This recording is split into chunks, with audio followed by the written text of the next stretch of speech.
Good afternoon, I'm Ames. So today, me and my groupmates will be presenting about hotel design, planning, and development. So what is hotel facility planning and design?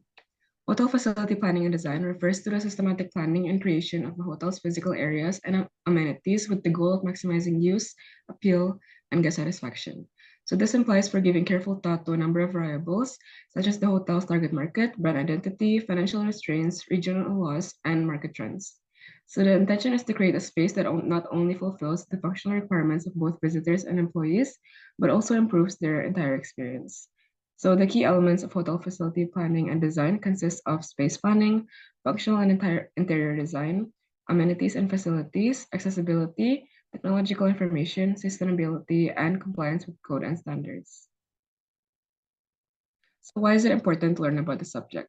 There are a number of reasons for anyone working in the hospitality sector to learn about this subject, and those reasons include enhanced guest experience, competitive advantage, operational efficiency, brand identity, compliance and safety, cost-effective construction and maintenance, adaptation to trends, sustainability, and career opportunities.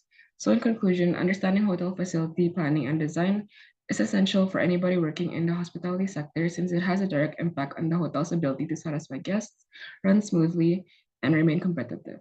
To build a successful hotel facility, it takes a comprehensive understanding of operational, architectural, design, and regulatory factors. Now, moving on to cost analysis. So there is no doubt that building a hotel is extremely costly, and there are many things to consider when it comes to the capital cost, namely building cost comparisons, which varies in facility requirements and standards of sophistication, cost per room, cost per square meter area, and also the overall cost of investment. So now that we understand why it's important to learn about the subject, next we're going to talk about hotel building plans, starting with the conceptual plan first. So prior to building the hotel physically, a successful development plan of a hotel must first have a conceptual plan, which includes establishing the needs, such as determining the size, the scale, outlining the desired features, identifying the target market, and others. And then there's also the feasibility analysis, which forecasts future growth trends, market analysis, and overall focuses on maintaining the sustainability of the hotel. And then the third one is statement of scope, which outlines objectives and deliverables and constraints of the project. So specifying the scope of work, like hiring the architect, the interior designer, construction, and also creating a timeline.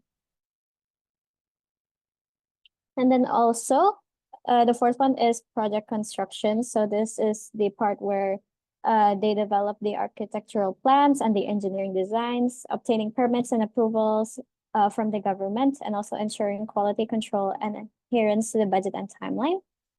Then, once that is done, facility testing. So testing the functionality of all facilities and amenities. So that means conducting trial runs of the operations and also services. And after that, there is the evaluation report. So evaluating the overall performance of the hotel against the predetermined goals and benchmarks, and also gathering feedback from stakeholders and also conducting the SWOT analysis. So when it comes to site developments, there are some things to consider when choosing the sites. So first is site benefits. So identifying the advantages of the site, such as the view, and also the accessibility, the visibility of the building itself once it's built, and also the market demand of the area. Then there's also the environmental and planning constraints. So understanding the potential impacts on natural resources and ecosystems, such as what would happen to the surrounding area of that hotel once the hotel is actually built.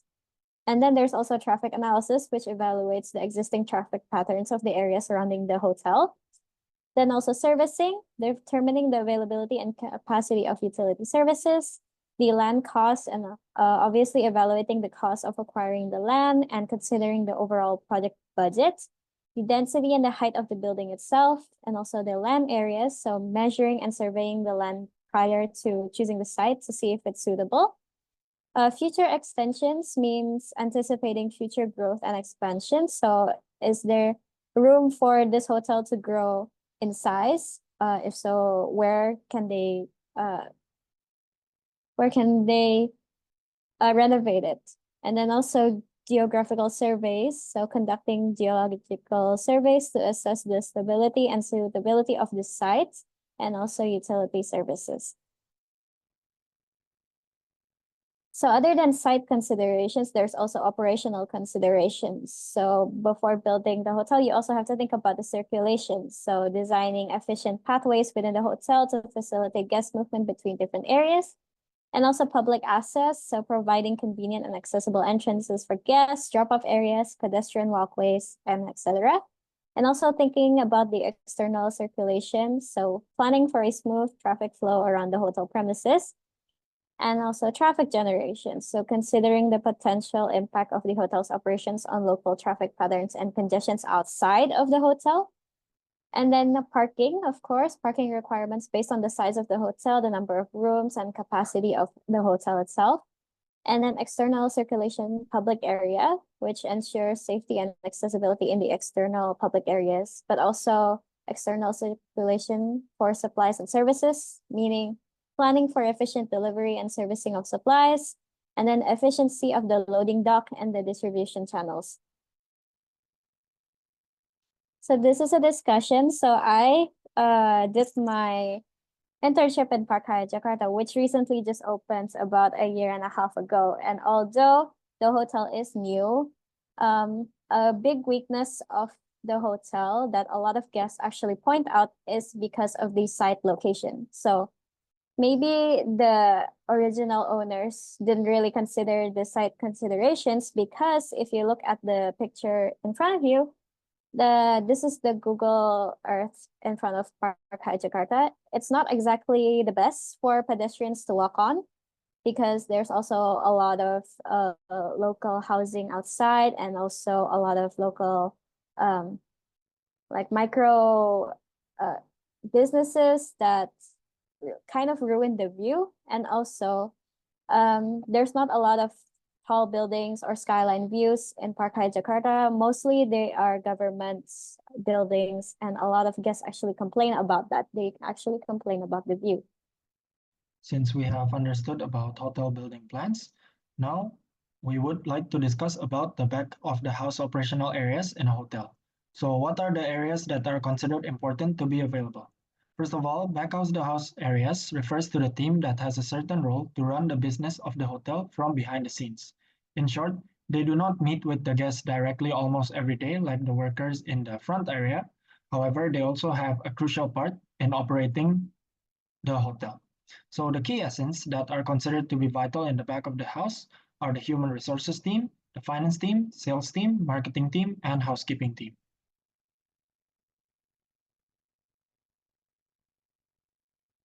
The importance of the back of the house also refers to the relationship built within the front of the house. So it can be said clear that if the back of the house and the front of the house has a really good relationship, then the hotel is running well. These collaborations also include enhanced communication by honesty, compromise, reliability, and conflict management, creating a sense of unity, considering cross-training, and offering staff meals. The reason why those areas are considered important is because they process different range of skills required in each role depending on their demands of the division. In addition, the back of the house are the department that ensures the front of the house to operate smoothly. In other words, back of the house can also influence to generate positive guest experience. In order to ensure the comfort and safety of guests, hoteliers must adhere to a number of standard regulation and concern when it comes to guest rooms and suites. So there are several requirements that needs to be fulfilled, which includes comfortable beds, bathroom facilities, furniture and furnishings, climate control, safety and security, in-room amenities, cleanliness, technology, and connectivity. Hoteliers frequently have to balance meeting local and industry rules with taking their target market expectation and brand positioning into account. Keeping things clean, well-maintained, and detail-oriented are essential to a satisfying experience for guests. In addition, a hotel's constant efforts to improve customer satisfaction may include keeping informed of new trends and implementing sustainable practices. So these are the requirements that need to be fulfilled for hotel guest rooms and suites. That is all from us. Thank you very much.